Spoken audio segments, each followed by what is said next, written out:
Futures now, old man.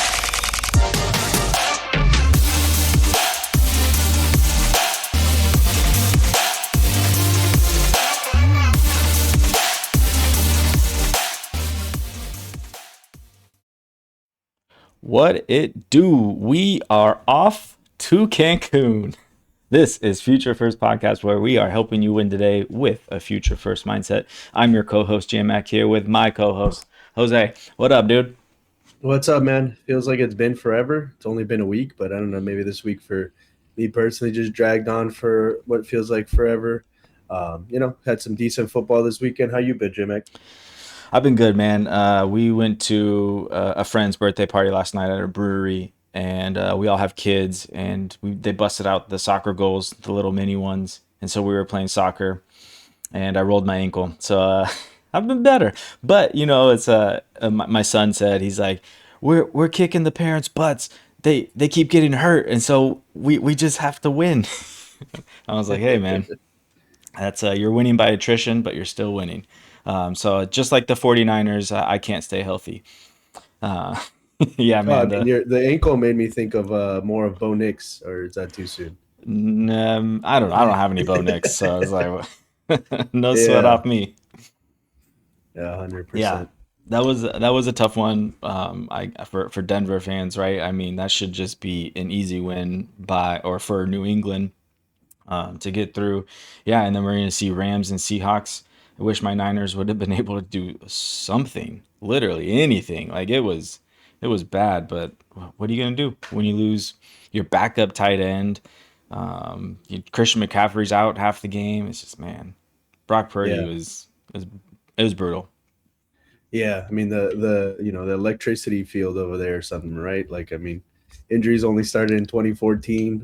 That's the only time that the Niners have had injuries is That's because of it. that power plant. Like, The PG&E never substation. yeah, all to blame. I mean, that's hilarious. But yeah, I mean, it was a pretty brutal game. I mean, starting it off with the return kickoff. I mean, it kind of just set the tone for the entire game. And the last two times that the 49ers have played the Seahawks has kind of been a brutal beatdown. It's the third time. Hopefully we get another classic. I think the Rams versus Seahawks, they just match up really well.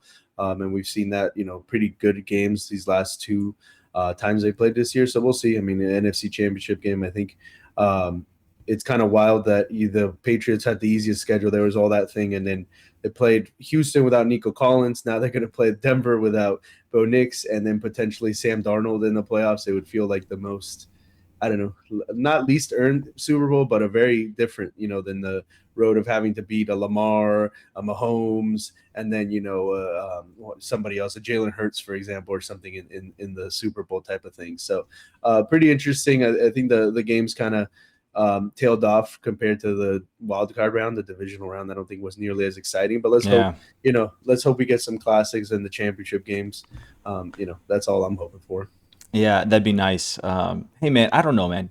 Drake May, if we're talking strictly Drake May, he put up a good amount of points against Houston. So like I'm still impressed. I'm still on the Drake May train. I don't he's pretty much MVP at this point, right? I don't think anyone is gonna unless Matthew Stafford. You think it could be him still? Yeah, I mean, I don't know how much the playoffs is supposed to take part into it. I don't know if they voted already, but I mean, they're both in the championship game and they both looked pretty good. I mean, I think May probably played tougher competition, but either way, I mean, I think they're the leading candidates and they're both in the championship games, would tell you kind of Hmm. everything you need to know about that. I think my vote would still be Stafford just because I feel like he had a more impressive season. He seemed more valuable, so to speak, to that team. But either one, I think, would be a good fitting candidate. And I mean, May for fantasy and dynasty is definitely way more exciting going forward. Yeah, 100%. All right, well, that's enough for playoff football. Let's move on here. If you're watching this on the Player Profiler Network, make sure you like and subscribe to that network as well. But you can also follow us over on Future First Pod on YouTube or wherever else you get your podcasts. You could go to Spotify, you could go to Apple Podcasts, or wherever it may be, and make sure to touch down on that like button and go for two and subscribe. Hit that little bell so you guys get alerted when we have some episodes coming out. Shout out to Fox, who's been helping us with our graphics. As always, you can follow her on X at bfoxworth07. And we're going to get into some more free agency talk today. We're going to talk about the quarterbacks and the tight ends. We're going to lump them together because it's a little less involved here. Quarterback free agency market isn't a lot to talk about, but we'll fill that with what we think could be happening here with maybe some potential trades or cuts, because the quarterback, they're always changing. You never know what team is going or who's going with who. I feel like there's at least 7 teams every year, at least, where we're trying to figure out who their quarterback position is. And then we'll talk about some tight ends. The free agency market for the tight ends is pretty interesting. So we'll get into that here. But first, as always, a quick hit. Are you ready, Jose? Yeah, let's do it, man.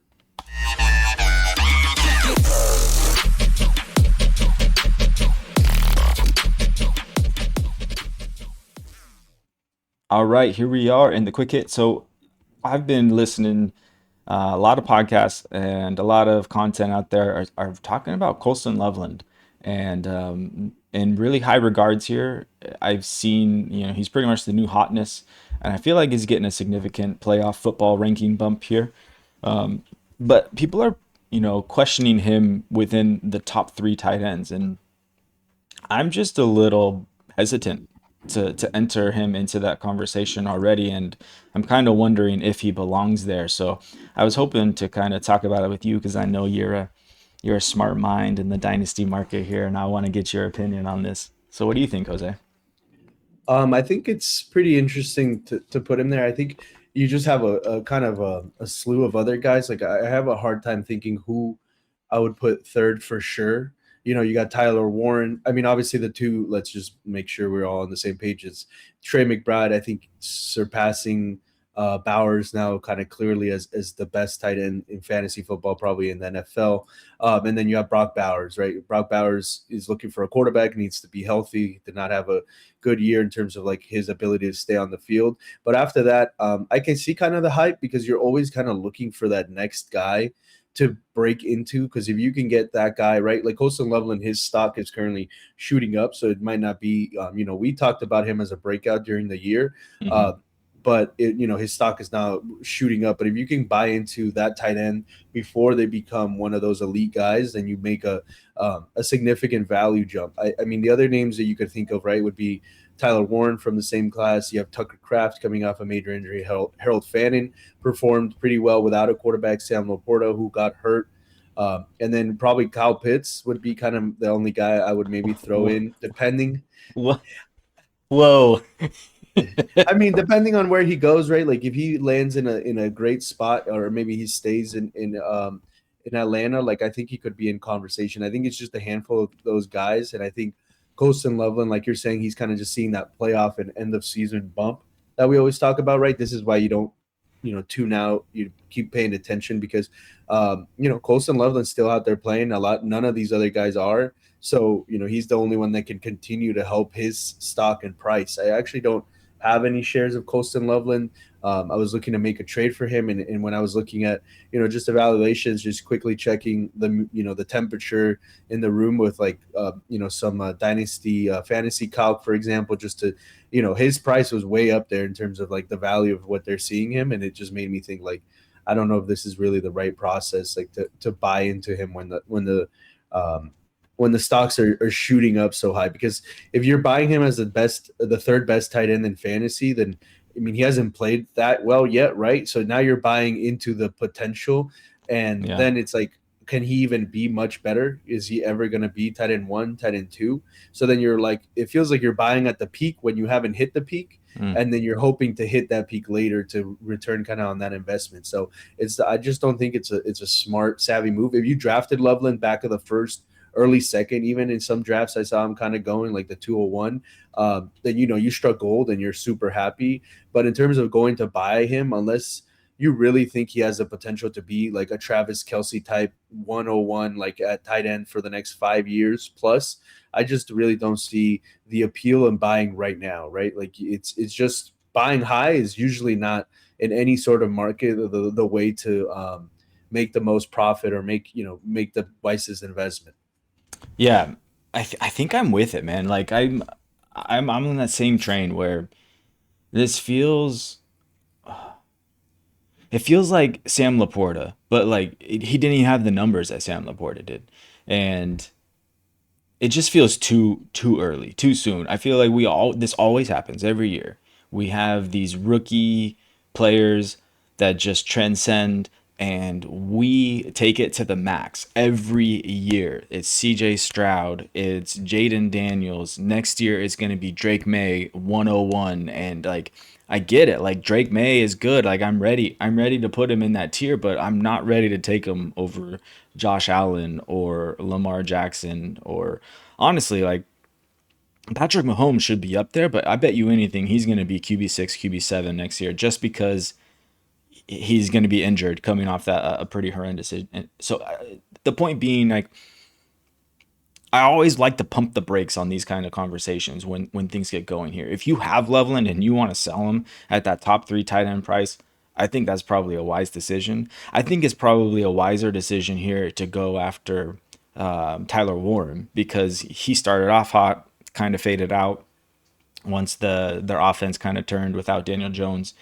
Like he's probably my buy candidate. But if you're going into a startup here, like that's where the question I think is starting to come in. Like, where should Colston Loveland be getting drafted as like the tight end? What? I guess where are you comfortable taking him? Yeah, I mean, it depends, like tight end premium, the build and everything. Like, I'm usually either elite tight end, right? Which would be, do you think Colson Loveland is in that conversation, or I'm a committee, like figure it out, get an old guy, Kittle type of Jake Ferguson, Dallas Goddard type of enjoyer when I'm playing like dynasty, when I'm trying to build teams. Like I don't really like to go too much in the middle. I like to either Okay. be high or kind of just build and figure it out later. Let me So let yeah. me reframe it then, sorry, because I feel like if he's going within the first 4 rounds of a startup draft and like a tight end premium, half point to point, like are you looking to pull the trigger on that kind of player there? If it's like a non-super flex, yeah, I could see it. I could maybe buy the hype into it, and then Mm, just you would have to be very certain that he's going to be the elite tight end. I don't know for sure if I buy it. I think it depends like how much higher did Bowers and McBride go. If they were like first round picks or yeah. second round picks in that sort of format, then I'm probably just out, and I'm just like looking to build wide receiver and running back depth, and just my boy Cal Pitts will be sitting there like 3 rounds later, like That's I mean, all of a sudden Cal Pitts goes to, I don't know, the Chiefs or the Bills, or some team that can scheme him and use him, and use what he has, physical abilities, and all of a sudden his dynasty, and it's like, what did I trade off? What wide receiver or what running back did I get instead of taking Colston Loveland and getting Kyle Pitts or Harold Fanning or Sam Laporta multiple rounds later, right? Like, how much difference do you think there is in ADP between like those kind of 3 guys, right? If Colston Loveland, let's say quite he's a going bit. in the top 4, right? Could you get Harold Fanning in the 7th, in the 8th No, round? I don't think No. so. Okay. I think Harold Fannon's probably. I feel like he's going to be right behind him. I think it's going to be him, Tucker Craft, and the other 3 we've been discussing in the top 5, and they're probably going to be going in the first 6 rounds of a draft like that. It's just it never fails. People overdraft tight ends. I feel like, and I didn't know you were relapsing here on the Kyle Pitts, man. It never went away, man. It never. I mean, that championship game performance didn't hold me back. He was Hey, what, man, finished the tight end 2 or 3 or something. Like, I mean, the 2025 season was good for you Kyle Pitts fans. If you guys didn't know, before the season started, we threw Jose an intervention because he was drafting Kyle Pitts, and I found out, and I was worried. I was really worried. So maybe I'll link to that episode down below here, and you guys can go back and watch it if you want. It's a good one. We had some friends come in. But yeah, I don't know. I wanted to go over, I guess, a couple trades here that we've seen for Colston Loveland. And I mean, straight up, the one at the top happened today in a 10-team Superflex league with a full point tight end premium. Colston Loveland or Tyler Warren straight up. Yeah, I mean, you take Colston Loveland. I think that's just bad process on the Loveland owner, just based on hype. Like, I don't think they're that marginally like different, but you definitely could have gotten more on top of Warren. Yeah, I think so. This one's really interesting to me. It's Jack Besh and Colson Loveland for Rashi Rice and a 27 first and a 12 team Superflex full point tight end premium. I know, right? I mean, it's just what do you believe? Like, I mean, the talk right now is that Rasheed Rice may be like out of the league in within the next like 6 months. If you don't believe that, then I think I take the Rasheed Rice in the 2027 first. But if you have any doubts about Rice's career, then it's Loveland. Yeah, that feels like a panic sell on Rice for sure, just to get out. And I mean, I don't hate it to get into Loveland, but you are throwing that precious 27 first in there as well. All right, let's go one more here that I saw because this one was really interesting. A 12 team Superflex start one tight end premium. Colson Loveland for the 104 and a 27 first. Yeah, I mean, if you're still like rebuilding, right? You had picks in last year's draft, and I think this is a pretty good process. You're jumping Colson Loveland from where he was the 109 to the back of the first early second to the 104, and then netting a 27 first on top of it. Saying that that's not projected to be super late, I think I take the pick side. Mm-hmm. And I think this is kind of the smart move to do with Colson Loveland right now, especially if you're not in a competing window. Like, tight ends have a longer window for contention, but also, what's the tight end for on next year's season when you're tanking gonna really do for you, right? Like, I mean, when his price is what it is right now. Yeah. Yeah, no, I'm with you on that side. I think that's a really savvy move. And I guess one point that we haven't made that I'd like to just throw out there too is like it's still the same pass catching room that we were worried about when Colson Loveland was entering here. It's crowded. I mean, you still have Roma Dunze, you still have Luther Burden. We don't know what the future for DJ Moore holds, but he might get signed there. And now there's another mouth to feed. And it's Ben Johnson's offense where we don't really know what to expect. They're going to run the ball, and I feel like they're going to divvy it up. I don't think it's going to be concentrated through the tight end. So it's hard for me to believe that Colston Loveland enters these elite tight end territories where he's going to be the first tight end off the board. So it feels like people are just buying the hype and wanting to get in on it. Yeah, I mean, and one of the trades that was there, we didn't talk about it, but just one of the thoughts that I had, like, if you could take Colson Loveland and his hype, and I think it was a couple draft picks, and go get Trey McBride, like, do that. I think those are a couple, what is it, like third or fourth? I minimized my screen, so I can't see Yeah. it as clearly, but it's like, if you could do anything, I mean, Colson Loveland and a first to go get Trey McBride, I don't necessarily hate it. Maybe that's a little bit of an overpay based on Loveland's current hype. But if you can do any sort of deal to get into a Trey McBride or a Brock Bowers, I think that's also another great angle to take with the kind of hype that Loveland is seeing. Yeah, good process trade. Man, I can't wait to get into more talk and stuff like this because this is where I love to be in the value market. But let's get out of this quick hit because it's more of a lingering hit now.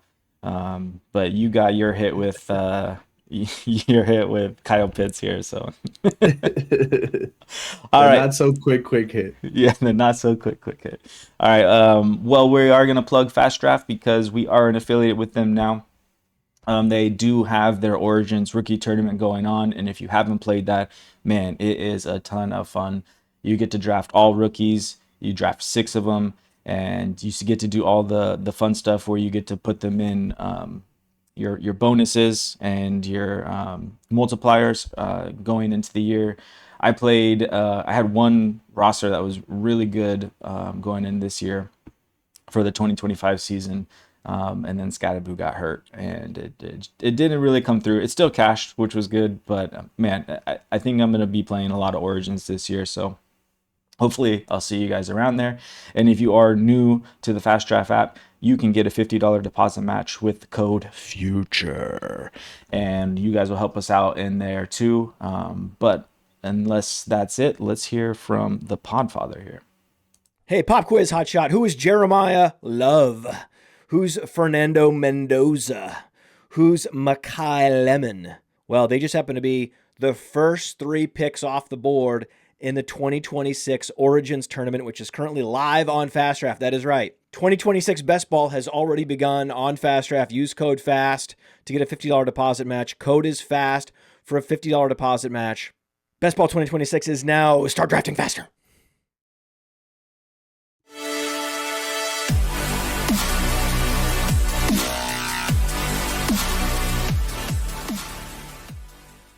All right, welcome back. And yeah, hopefully you guys saw that ad from Podfather. And if you did, don't use code FAST, use code FUTURE because it's way better. You want to live in the future. But hey, here we are in our newest segment, free agency. We're going to be talking about the QB free agency, but you can't really describe it as that. It's more like a carousel. The QBs just kind of switch places and get around here. So let's dive into it here. The free agent QBs we do have on deck are Malik Willis, Aaron Rodgers, Daniel Jones, and Marcus Mariota. Obviously not top tier talent here because the top tier talent quarterbacks they don't hit free agency. So that's kind of why this QB free agency doesn't mean a lot. But we are going to get into ones that could be cut or traded. But first, let's discuss these 4.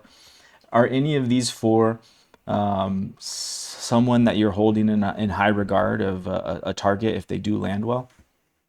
I mean, I in terms of the 4 of them, I think Aaron Rodgers is probably retiring. I mean, he has to be, mentioned until he officially retires. And even then, I'm sure, he might take all off season to do that. But, Daniel Jones seems like a prime candidate to go back to the Colts. But, I mean, there's nothing that says the Colts need to, secure a bag and give it to him after a torn Achilles. And, he was starting to dip in performance. He was kind of starting to look like Daniel Jones of old a little bit. He was a little bit banged up before that injury. So out of the 4, the 3 remaining besides Rodgers, Mariota, Daniel Jones, and Malik Willis, like I wouldn't hate if they went to one of these teams that are quarterback needy that have offensive weapons that we care about for fantasy. Like I wouldn't be extremely mad or upset about it. Malik Willis, I think, has shown a decent amount to get a chance, like to start. If some of the guys that have been playing in other places, like Shador Sanders, Dylan Gabriel, all the older guys, like if they can get a shot, I don't see why a team wouldn't at least give it a shot with Malik Willis, at least as a bridge quarterback, while maybe you don't have the pick or you don't like the quarterbacks in this draft. And then from there, I mean, Daniel Jones, we saw what he was, and then Mariota, I mean, he played decent enough. Again, it would be a bridge quarterback. When he came in, it wasn't the end of the world. I mean, like I said, I think teams could do worse. But I think one of these guys might be a prime candidate, especially Mariota, to go to a team. I don't think they're on our list, but I think it's pretty interesting. And then for sure, if they were smart, would bring in a quarterback is the Vikings. Like if you're the Vikings, you can't waste that defense. You can't waste Justin Jefferson, another year of his career with JJ McCarthy. Like if he's able to stay healthy and just plays badly, like they're going to have to, move on. I don't see them going through a full season of JJ McCarthy playing as bad as he did. And then he hasn't been able to stay healthy. So I think they need a better contingency plan than what they had there. I guess they had Carson Wentz, but I think they needed something a little bit more secure. So I could see one of these guys maybe going to back up there, and that would be pretty interesting. What about you? How do you feel? I know you were a big Daniel Jones truther going into the season, and that was looking pretty dang nice until he kind of got hurt. But I think you mean Danny Diamond. Yeah, man, I do like my Daniel Jones. But yeah, I don't know what to expect, man. Like it wouldn't surprise me if they move on and Anthony Richardson just kind of steps in and does something. I don't know, but I could see them going that route. I think people kind of forget about Anthony Richardson just because he did. The last time we saw him play was pretty atrocious, but then he got that orbital socket fracture or whatever happened with when he's working out with his Bowflex or whatever it was. So yeah, I mean, I don't know. I'm not buying Daniel Jones unless I can like go get him for like a late third or something. Then maybe in a super flex league, I'll just kind of throw it and put him on the end of the bench. But I am excited about Malik Willis, and where he goes because I think he's pretty good, man. Like he's just kind of been stuck behind Jordan Love and that system that they have there. But every time we've seen him play, he's produced. So, and he's got the legs too. So I think depending on where he goes, like I could buy into that. Yeah, do you think Daniel Jones's best spot is to just go back to the Colts? Like, if the Colts will have him, is that what he should just do? Just go back, or do you think he could be successful somewhere else? I do think it's probably the best spot for him. I mean, we probably said the same thing about Sam Darnold and the Vikings though. So it's hard to take that as a one to one, right? It's definitely a landing spot dependent, and I'm gonna have to like the situation, whether there's a good offensive coordinator, which I think they have, or just the situation. I think the reason I was in on Daniel Jones was a good offensive line. They had the weapons, and it just made sense. But yeah, I don't know. I think the best spot is for him just to stay in Indiana. Yeah, I think so. And with your Malik Willis, he just seems like a guy that never really got a true shot. Like he was in Tennessee, those teams were awful. We've seen what he can do with a decent team. Like he had a run game in Jacobs. He had Mm. okay wide receiver core in Green Bay, and he did pretty well that game. That he came in, what he threw like 350s, multiple touchdowns, and they ended up still losing anyways. But he looked pretty good. So I think he could be pretty interesting, especially in a super flex league. You could probably buy him pretty cheap right now before he gets named the starter. I don't think anybody's like going to hold Malik Willis super tight right now. So in a super flex league, he's the type of guy that you buy in the offseason, and maybe you end up with a starting quarterback who Hmm. you can plug for injuries or whatever the situation is. So I don't hate that that idea of getting him right now before he signs a contract somewhere.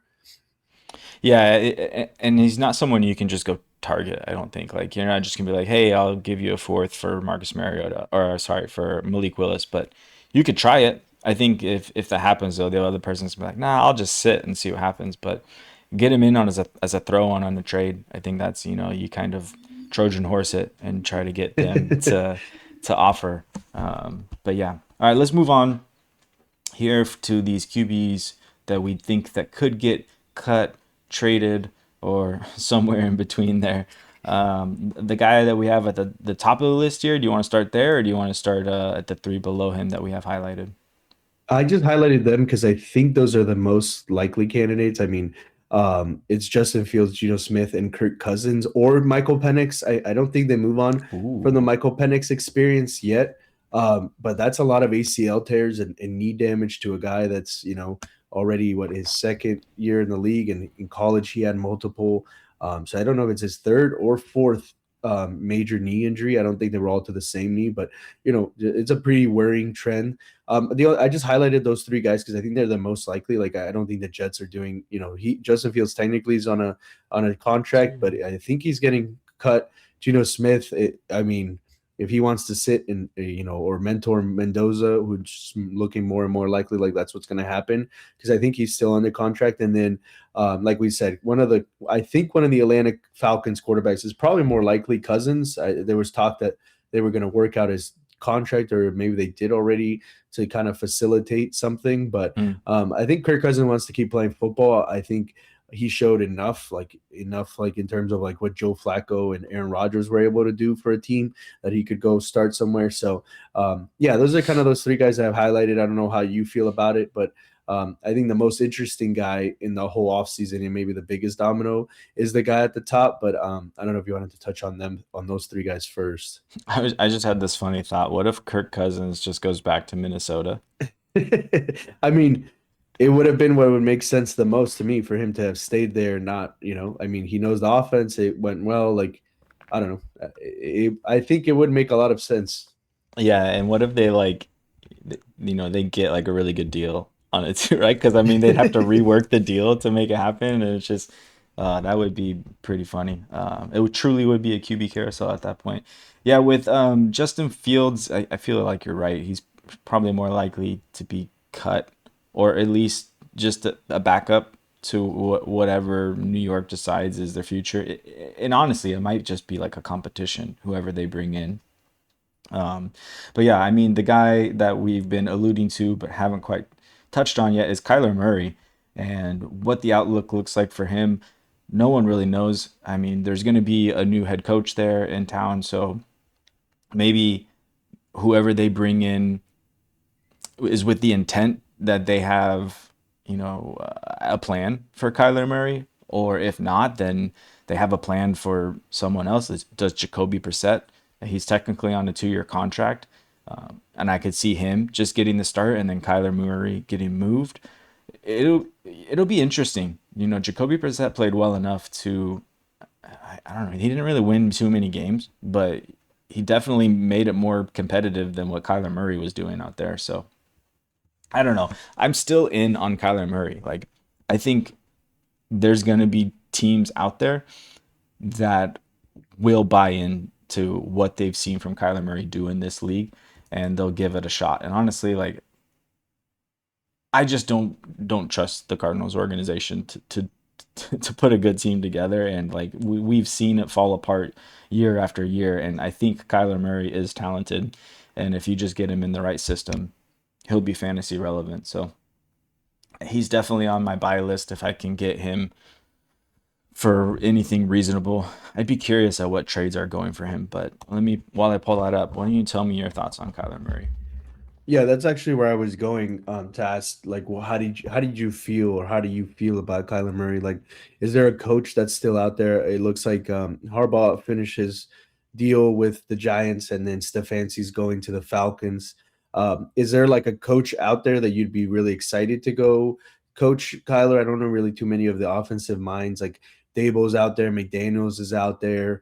In terms of offensively minded coaches, is probably all the players. Sorry, all the offensive coordinators that are in the championship games have a ton of interviews. I know Robert Saleh for the 49ers has somebody who's defensive minded, but I was trying to think of like what coach would I be super excited, and right now off the top of my head, I don't know who that is. McDaniels maybe. I don't know. I didn't love how he was how he was a head coach in the Dolphins, but I mean, his offense was decent when they had the players healthy. Before Tua got injured those many times. So I'm with you though. I think this podcast in general is pro Kyler Murray. I don't think we have kind of that negative thought that everybody else has. And in terms of like the quarterback openings, there isn't a ton that I'd be super happy for him to go to. Maybe like the Raiders, maybe the Steelers if they if he got cut. The Vikings I know is somebody that like, but if you bring a guy like Kyler Murray in with his contract, it feels like then you're kind of just sentencing JJ McCarthy to not be a starter. Like I feel like if they really want to give JJ McCarthy a chance, it has to be somebody who the fans after like 1 or 2 losses aren't instantly clamoring to take over the job. Like it has to be a clear backup until JJ McCarthy's just so bad that we have to, go to the backup, and the backup is decent enough. Like they have to kind of thread the needle in terms of the Vikings. But I mean, it's a really difficult position because if you bring in somebody too good, which sounds dumb, but like, what do you kind of kill JJ McCarthy's career, right? Like if you have him battle with Kyler Murray, is there a world where JJ McCarthy really can beat out Kyler Murray? Like no matter how bad you think Kyler Murray is, he's been an NFL starter for what, 6 years, 7 years, like 8, like I can't remember how long Kyler's been in the league, but it's significant time, and he's been a decent quarterback, middle of the table type of quarterback, which is way better than anything JJ McCarthy has shown. So I think he's kind of the biggest domino. Like if he moves, then things, this carousel could really get spinning and really get going because there's a lot of other names. I mean, some of the other names you got on the list, like Tua, I think Tua is more likely to stay now that McDaniels is gone. I think the organization is going to look at it and say, hey, like this giant bag of money we're playing Tua, I don't think we're ready to cut ties. Can we bring somebody else in here that can maybe make Tua work, make this offense better? Is there, is it salvageable? And then the rest of these guys are kind of more if the offseason got really crazy, like NBA style, like some major names, which I don't foresee, but, I think it's worth mentioning. But before we move on to them, is there, any thoughts on Tua, any further thoughts on Kyler? Yeah, I was trying to think, like, you asked the question, where would I like to see him get landed? And as I was like thinking through it and looking at the teams that have QB needs, there's just so many questions with those teams because it's like we're having head coaching changes with them as well, with a lot of them, the Browns, Jets, Raiders, Steelers, like three of those teams have head coaching changes with them. And my immediate thought is like, I like the Browns, I think the best, or the Steelers, where they don't have too many fantasy relevant pass catchers. But they do have like a run game where I think that he could complement, Judkins, or like maybe he could open stuff up and get Caleb Johnson involved and kind of, or Tyler Warren kind of keeps his hype going. I feel like that's probably the best case scenario where I would like to see him go. But it's hard to know without knowing who the head coach is and what that system's going to look like. And it just has me thinking like this offseason is going to be a mess. It's just going to be full of questions, more so than ever. So it's going to be interesting. But I'm glad we're kind of starting to think about it and tackle these early. But if you have any thoughts on that, go ahead and jump in here. Otherwise, I'll roll into Tua and my thoughts on him. Yeah, let's go. I think we kind of went over Kyler pretty well. Kyler enough. Okay. Yeah. Yeah. Hopefully we didn't look over him. No pun intended. Tua here. I'm with you. I think it makes sense that he stays now that otherwise I don't know why they would have gotten rid of McDaniels. It feels like he had the locker room. People were still fighting for him. And we had talked about it before, how it just seemed like there was bad blood between him and McDaniels. And it seems that Tua kind of won that battle. And I was talking about this with someone the other day, how it's so much easier to replace a coach than it is a franchise quarterback, especially one when you have like money invested in them, and like it's just easier to install a new coach, I feel like, than it is to find that talented quarterback. So I'm with you. He just didn't look all that great this year. So it'll be interesting to see what kind of system he gets plugged into, because I feel like he's very one-dimensional, I would say, in his terms of playing at quarterback. He wants to be a pocket passer, so I'd like to see that system kind of fit him well, but using motion and kind of playing off of play action and stuff like that, which I think that they did a great job of with Mike McDaniels. But the bad blood just wasn't, it didn't get things done for the Dolphins, and we've seen the repercussions of it. Yeah, I think the point about the franchise quarterback, I mean, it would take the GM then having to swallow their pride, and the front office, like the ownership, saying, hey, we gave this guy a ton of money and it clearly was a big mistake to keep a coach over the quarterback. It's just easier to say, hey, we still think this guy is it. We need a better coach to, do something different around him. I mean, it's just cheaper and just easier, right, to change that than to change the quarterback. So, yeah, I think Tua sticks around. You hope for Achane, you hope for Waddle, and, any other, kind of fantasy relevant players maybe that they might draft, that Tua can kind of figure it out and they get a good offensive. Like, I think the worst thing possible would be like a defensive-minded head coach comes in there and, man, they do not have really any new fresh ideas to do, help Tua with his kind of limited ability, I think, as a quarterback. So that's kind of what you're hoping. I don't really know, who they're interviewing for. The thing with these teams is like the Cardinals, the Dolphins, they weren't getting a Harbaugh interview. They weren't getting a Stefanski interview. They're not getting, one of these kind of premier head coaches that are out there interviewing for their jobs, obviously, because they're not nearly as desirable, like we were talking about ranking them last week. So I think it'll be interesting who maybe they get. But we could kind of move on to a couple quarterbacks in the AFC. I mean, I just threw these guys in here just because, I mean, the rumors have been there. It's just rumors. I think in the NFL, it's extremely difficult to trade for any elite players, let alone quarterbacks. But, there's been talks about Joe Burrow being unhappy, Lamar Jackson. I think now that Harbaugh is gone, it's kind of more likely that he stays. It's kind of the Tua situation where it looks like that kind of situation had run its course.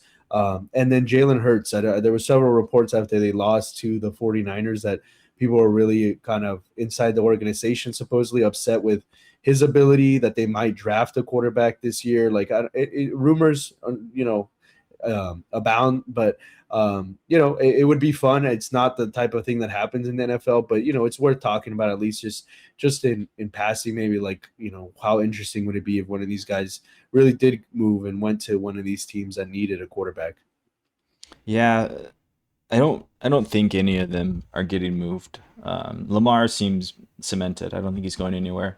Burrow, as much as he wants to be moved, like I don't think Cincinnati's going to be doing that, but it'd be really shocking if they did, and we that would be like a Deshaun Jackson type trade, right? When that goes down, where they just someone is just handing over the farm to get Joe Burrow on their team, and it's just kind of like breaks the market type of thing.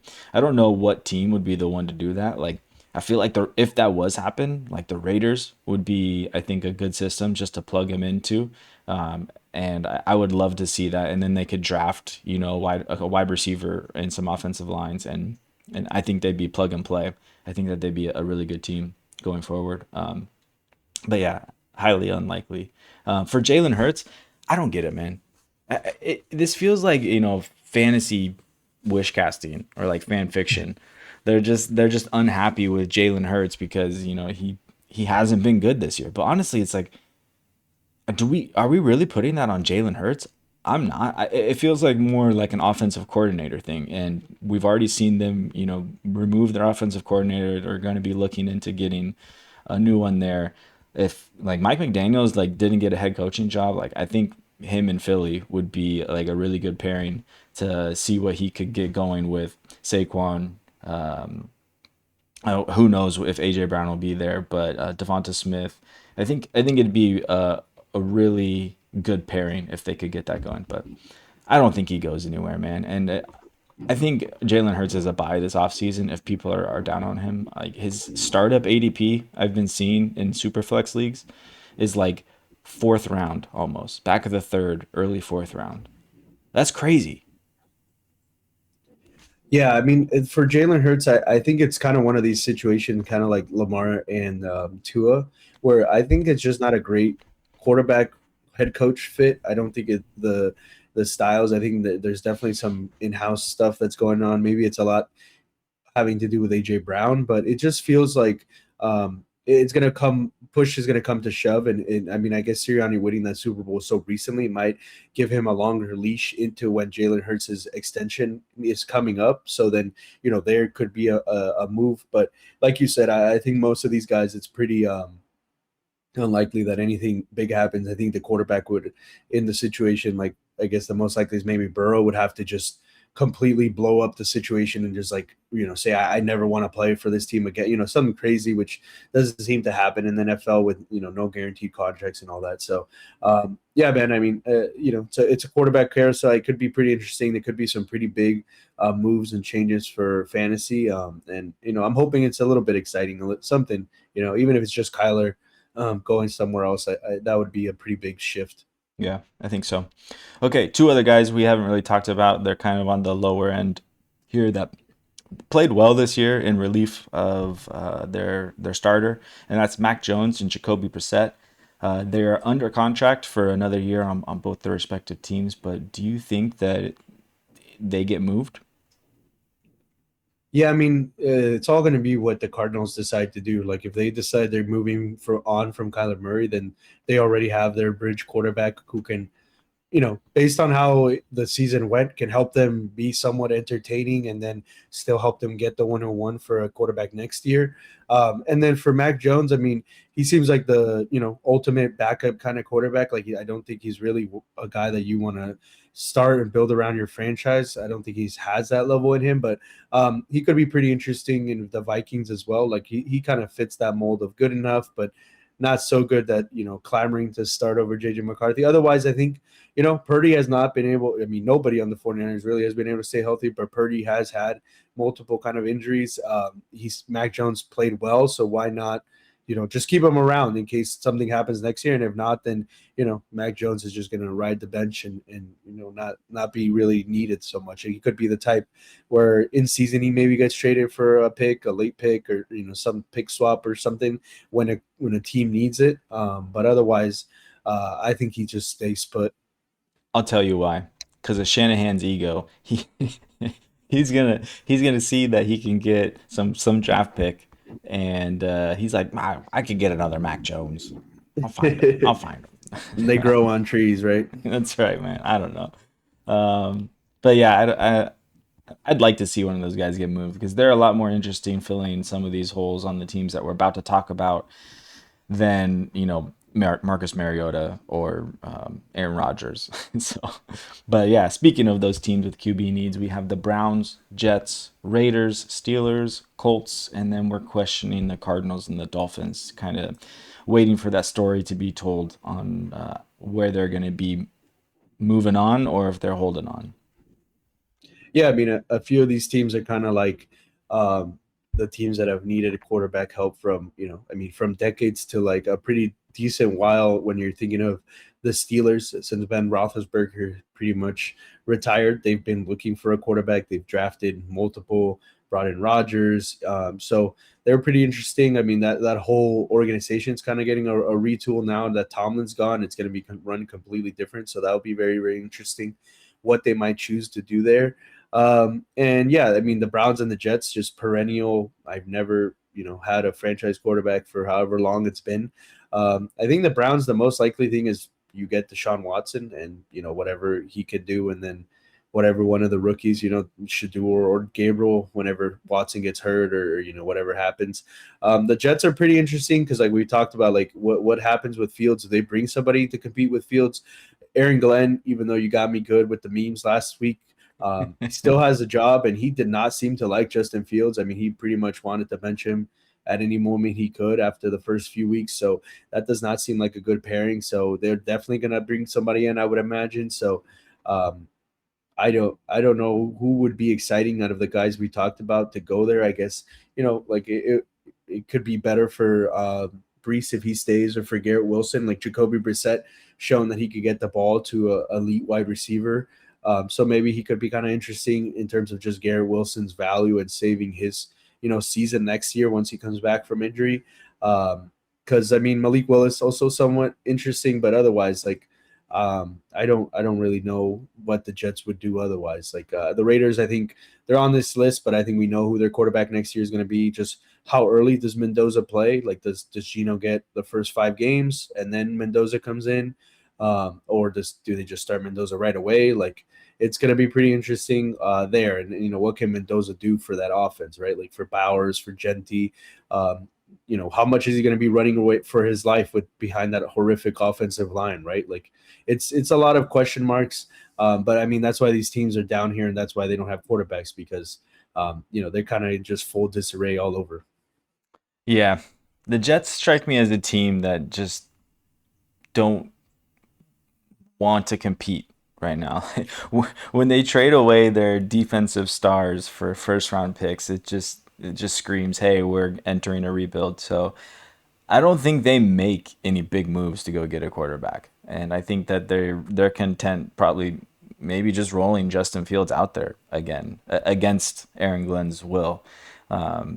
Or whoever it is, right? They may bring in somebody like, I don't know, Joe Flacco, right? Or someone, anyone.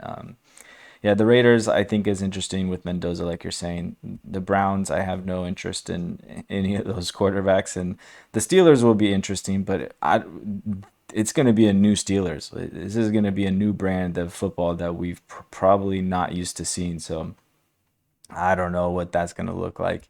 Well, more story to be told on those ones. So yeah. All right. Well, we've ran long here. We'll jump into the tight ends and highlight the free agents there. But first, we're going to pause here for an ad.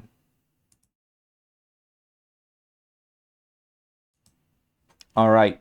Welcome back. Let's dive into the tight end free agencies here. There's some interesting ones here at the top. A lot of these guys are pretty old. and some of them are pretty young. But let's dive into it. We have Kelsey, who's going to be who is 36.2 years old here, so he'll be playing in his age 36 again next year. I don't know, man. Could you see the Chiefs just moving on from Kelsey? No, I don't think there's much chance of that happening. I feel like he's so ingrained in what they do. He's very clearly very close to Patrick Mahomes. I feel like if anything, they would kind of be championing him, to come back. I guess if the only way that happens is if Kelsey wants to 100% play and just wants to play no matter what. Like he's not done playing football, and the Chiefs are just like, oh well, here's like a vet minimum or something, something wild like that. I just feel like they would understand each other. They would find a common ground to be like, okay, here's a 1-and-1. Like we'll give you enough money to come back this year and then easily cut you next year or you can retire easily next year if you wanted to play football. I'm not so sure he retires. I mean, like he didn't look horrible. I mean, is that the way you want to end your career after such high highs? Like it feels like the type of player that maybe wants to give it one more go next year, see what they can do. They have a decent pick. Mahomes, hopefully will be healthy. So, I mean, but he also has so many things going for him to why not retire, right? Like he just got married to somebody who makes a gajillion dollars, like money isn't everything. But, if they're happy for the rest of their lives, he's going to never think about money ever again and can just do whatever he wants. He's got a successful podcast. He's a good personality who could be paid to be a broadcaster, or what Gronk did, go on the countdown shows or whatever, or just do whatever he wants, right? So it's kind of all up to his passion for playing NFL football. Like he has no need to do it, but if he wants to, I could totally see him coming back. But I generally don't think he'd ever come back for anybody that isn't the Chiefs, just based on how his entire career has gone. Yeah. Okay. Kansas City or bust for Kelsey. That makes sense. What about Dallas Goedert, who's 31 years old on the dot, playing for the Eagles here? Do you think he returns to the Eagles? I could see him having a decent market. I mean, he's not, young to get a huge contract, but I think, he's also not some sort of like integral part, even though he scored a lot of touchdowns for the Eagles this year, that they, fight super hard to re-sign him. So I think he could be interesting. Like Dallas Goedert on some of the teams we have here, like Dallas Goedert on the 49ers. Sign me up. Give me, He sounds exactly like the type of player Shanahan could use. The give me Chiefs, same, that. exactly. The Chiefs, same thing. Like he would be pretty interesting there. The rest of these teams, like not too super interested. I mean, on the Vikings, it could be kind of interesting, right? If I Commanders. don't know, Commanders, depending on what they do at OC there. So yeah, I mean, he's a player that I for sure is going to get a contract somewhere. It won't be something crazy, but he'll get a nice little bag, and I think he'll still be fantasy relevant. I mean, he's shown that he has skills to be a tight end 6 to 12 type of range, and if he gets the touchdowns, then you're going to be extra happy.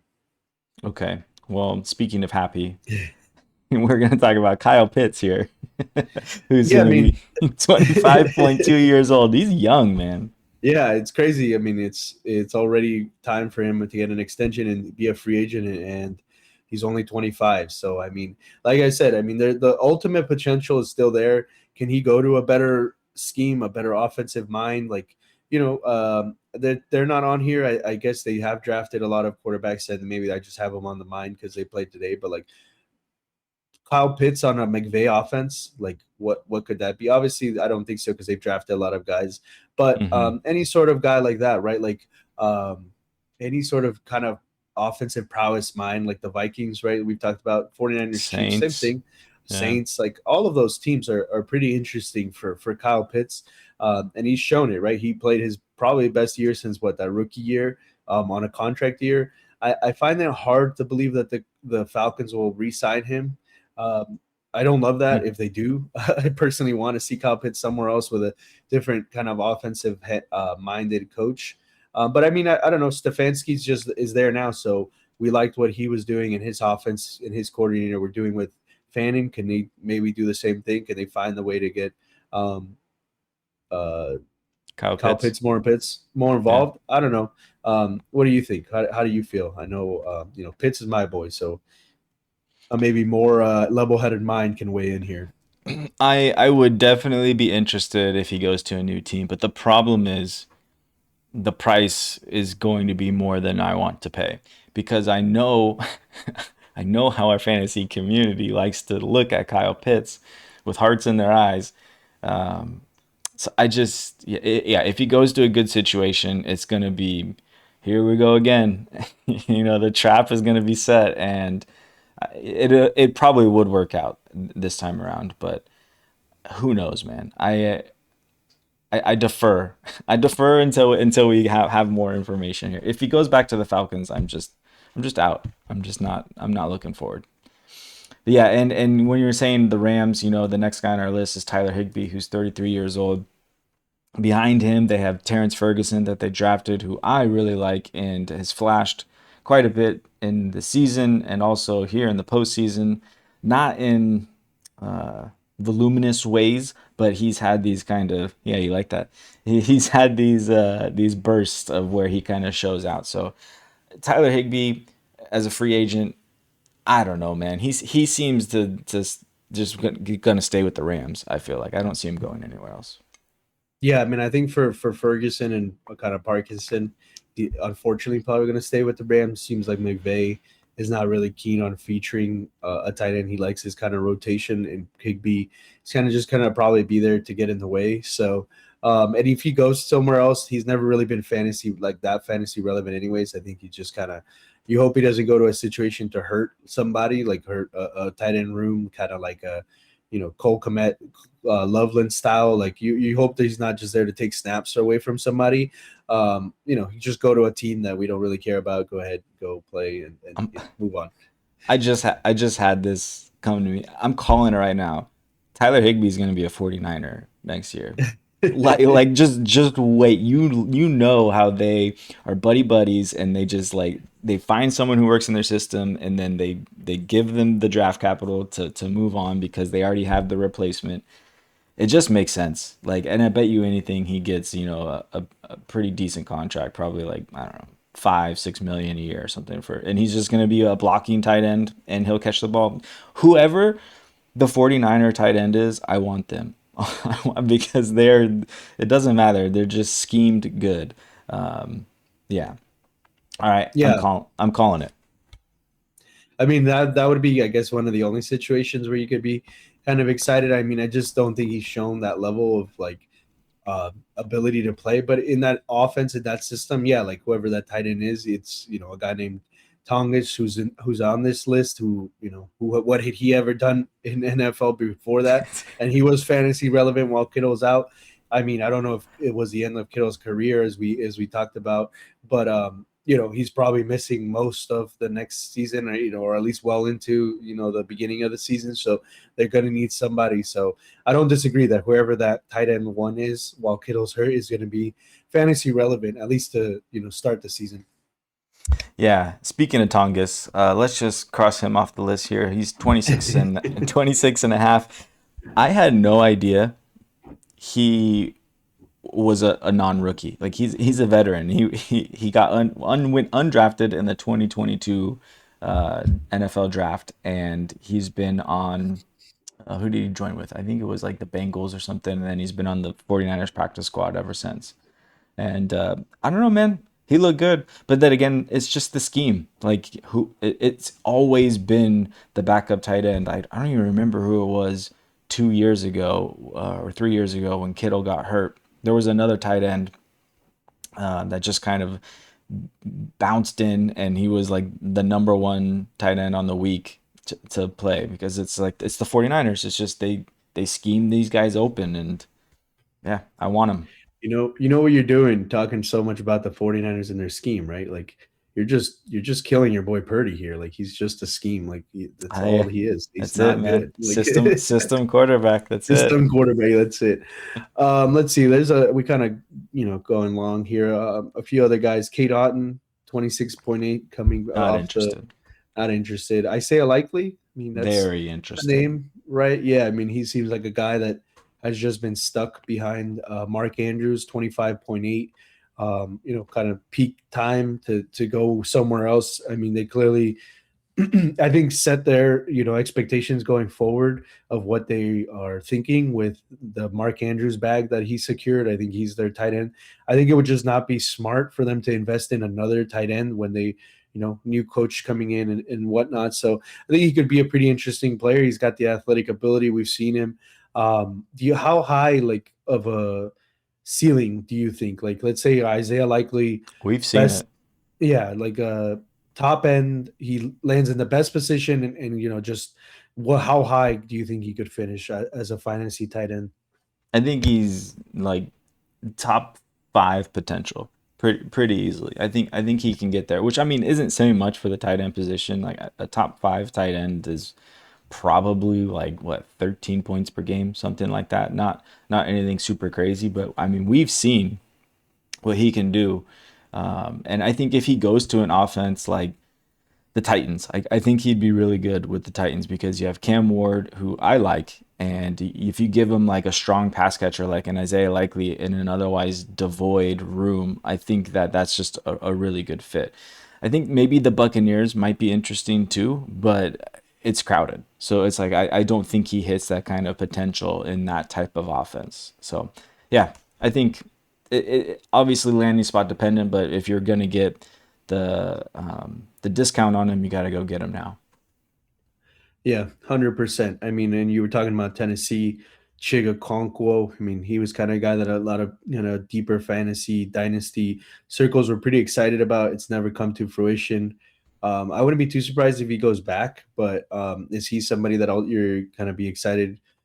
Maybe less than likely, but somewhat in the same tier in terms of the names that we're talking about. If he were to go to a decent opportunity. No, I think he was living at least in the fantasy community. Like I think his first season or whenever he came on the radar, he had like a really high targets per route run metrics just in general. And I think because of that, he's kind of been living off of that and has that like name cachet with it. But it just hasn't really been there. But I don't know. The Titans haven't been great either. So maybe we're missing. And it is he'll be 27 next year, and that's around the age where we have these tight ends break out. So yeah, maybe I'll swing and miss there. So I want to I think we'd agree, right, that the two top landing spots, just based on everything, are the 49ers and Chiefs, right? Like, would you put any of these other teams even close to as good of a landing spot as those two?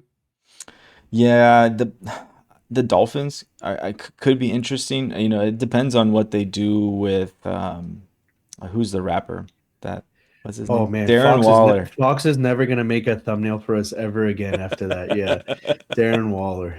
Yeah, I don't know, man. Like he looked good this year, but obviously, he got hurt and was that's his thing. That's what he does. Yeah. So, and we'll have a new coach, new system. So, the Eagles could be an interesting spot. I really do like the Commanders as a spot. I think Jaden Daniels, when he gets in some games where it's tight, like the tight end is just a crutch. And so like whoever is there gets fed. It's not like every game, but they are the go-to target when they're trying to move down the field. So I hope that's Ben Sennett. But I could totally see them bringing in one of these veterans and plugging that position just to have a little bit of safety.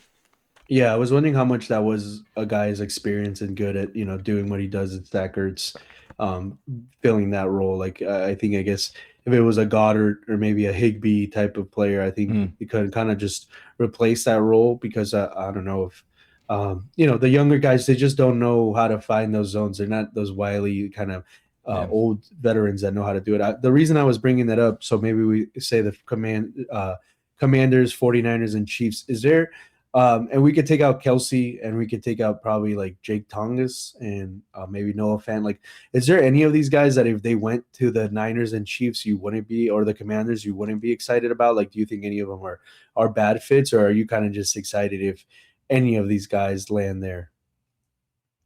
That's a good question. I I think I'm just excited about pretty much any of them. I don't know. I haven't really ever been a Kate Otten fan. I don't think he's that super great of a player. And Tyler Higbee kind of just like, I don't know, he's not getting me excited. Okay, so you Yeah, take those two guys out. Yeah, I yeah, mean, I think those are the type of players that even if it is a Higby or an Isaiah Likely or one of those players, I mean, I think the reason I was bringing that up is if you're not a huge believer of one of those players, it would be a great time to sell, right? Like as soon as mm, that contract comes up and you see, oh, Isaiah Likely to the Chiefs for 3 years, I don't know what tight ends get paid, $19 million, whatever it is. yeah, If you're not a huge believer in Isaiah Likely, I think obviously everybody does the thing in the offseason where a guy gets a contract and then they're on the trade block. But I'm talking about like not just like that, like actively going to shop this player off of that contract, like doing the legwork instead of just like putting him on the trade block and hoping somebody trades them to you. Like I'm talking about that sort of work, like a guy like Goddard, who, 31, you might think, oh, he's like a useless piece at the end of my bench if he leaves the Eagles. But, maybe he hits the right place and you could still flip him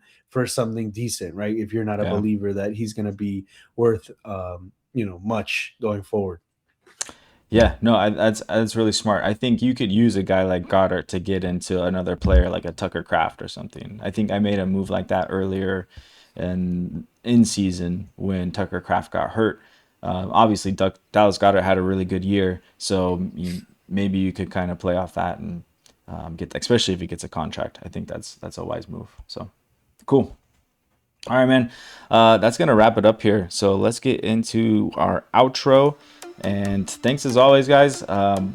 We're having fun doing this, so hopefully you guys are having fun watching. And if you can, leave us a comment, engage with whatever you like about it, whatever you don't like, and we'll take it in consideration and try to improve here going forward. What do we got on the docket for next week? Are we starting our rookie talk next week, or are we going to be doing the trends for the NFL? I think it was trends, right? I think we were going to hit the trends before the rookies, let the kind of college football season play out, get all the commits and not commits, Yeah. through there so we can really get a good picture. Because, I mean, if you're starting to talk rookies a week or two ago, you thought there was going to be an extra quarterback in there that now isn't. So I think that's why it's a good thing to kind of just wait to fully know who's going to be available and not. Peace.